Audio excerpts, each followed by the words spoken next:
Bismillahirrahmanirrahim. Assalamualaikum warahmatullahi wabarakatuh. Alhamdulillahirrahmanirrahim. Allahumma sholli ala sayyidina Muhammad. Saya Isanul Laila, mahasiswi program studi pendidikan bahasa Arab, akan mereview materi sejarah peradaban Islam yang membahas tentang dinasti Umayyah. Setelah masa-masa kekhalifahan para sahabat, yakni Khulafaur Rasyidin, berdirilah dinasti Umayyah. Nah, dinasti Umayyah ini dilatar belakangi oleh peristiwa penting, yakni Amul Jamaah. Sebenarnya setelah kepemimpinan Ali bin Abi Thalib, maka kekuasaan Islam itu beralih ke Hasan putranya. Akan tetapi karena kondisi kaum muslim yang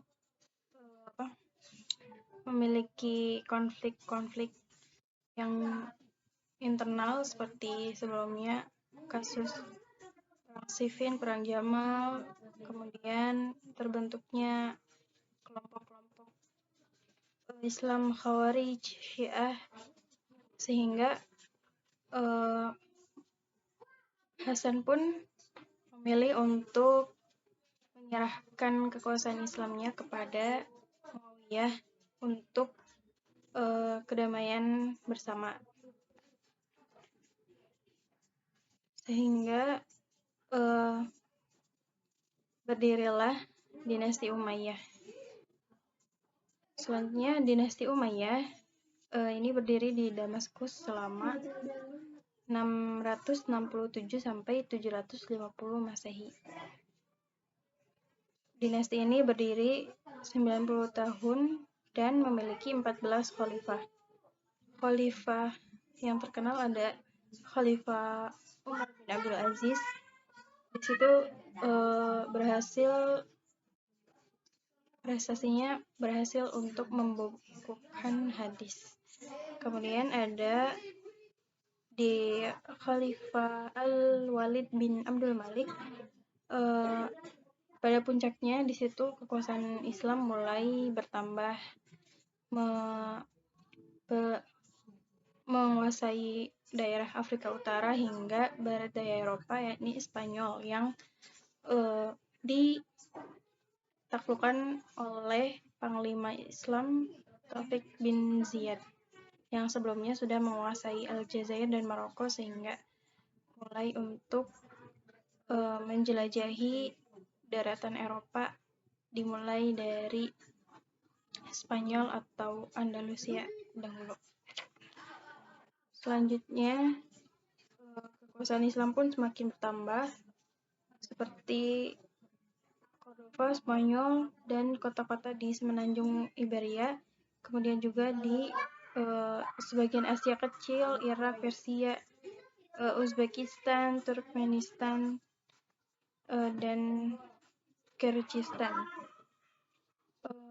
Dari kekuasaan yang luas itu, pembangunan di berbagai bidang pun mulai didirikan, seperti pendirian dinas pos dan tempat-tempat yang menyediakan kuda serta peralatan-peralatannya di banyak tempat. Kemudian pendirian penguatan ekonomi dengan uang dinar dirham sebagai mata uang resmi negara. Selanjutnya, keberhasilan yang lain yang dilakukan oleh Bani Umayyah adalah di sejarah, di bidang ilmu pengetahuan seperti ilmu filsafat, mantik, ilmu bahasa, ilmu sejarah, dan geografi itu mulai berkembang pesat.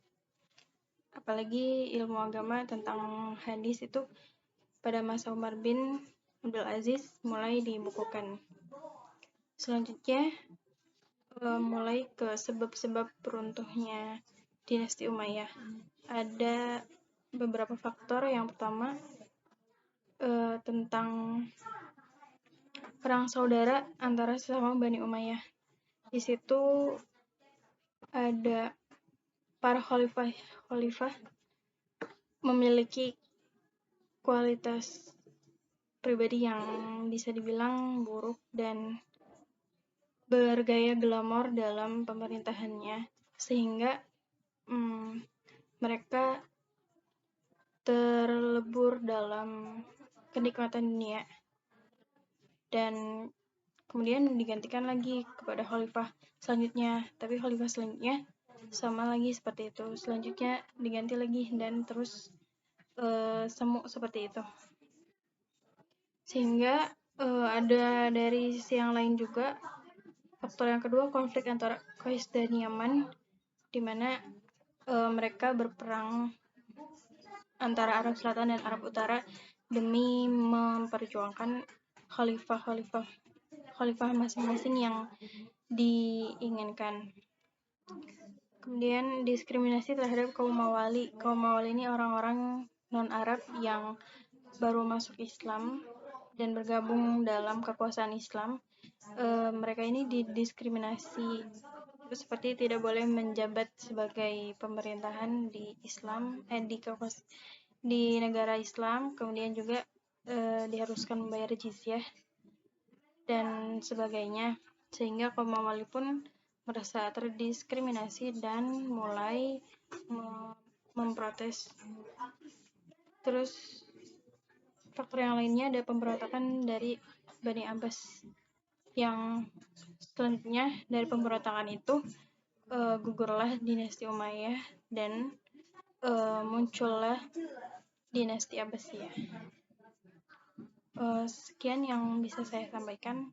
Mohon maaf atas segala kekurangan dan kesalahannya. Wabillahi taufiq wal hidayah. Wassalamualaikum warahmatullahi wabarakatuh.